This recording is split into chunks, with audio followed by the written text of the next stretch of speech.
The real struggle for me actually came from my religious upbringing. So, and many times I've referred to it, I grew up in a cult.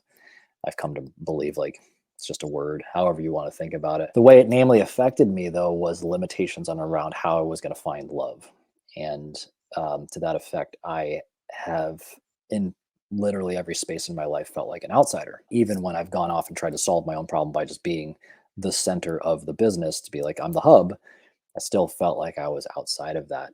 And I think the majority of my life has been around coming to terms with that, of finding what does it mean to like accept real love into your life and to love yourself unconditionally, but also in the same breath love someone else unconditionally. If there is one thing I've ever been certain of in my life, as I've jumped from one type of job and all these other things that I've done, there's only been one thing I've ever been certain of, and that's my desire to become a father.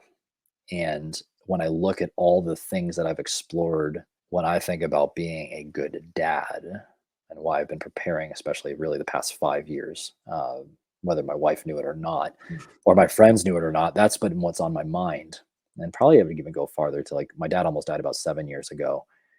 And that was a real eye-opening moment for me of what's the legacy I'm going to leave behind? It was probably a big driver as to why I couldn't keep my wellness center or gym anymore, because it was limiting my ability to serve in the way that I think I need to, or way that I'm feeling called to.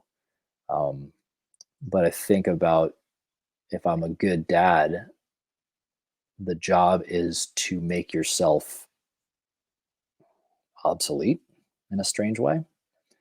The same way I think being a great coach is to make yourself obsolete, to Yeah. put yourself out of a job. And if I can help guide my offspring, my child, my son, my daughter, to a space where they're confident enough and capable enough to stand on their own 2 feet, to no longer need me, then I've done a good job. So I think the space of me feeling like an outsider allowed me to see a lot of other things from a love perspective, from a business perspective, from a health perspective, in a way to say, hell, all these things are the same thing.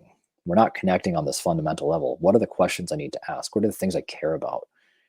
What are the values, and how do I hold somebody accountable to those things so that they can actually live up to their potential in a way that is not dogmatic and shame and guilt driven, from a place where it doesn't set you up as a crutch.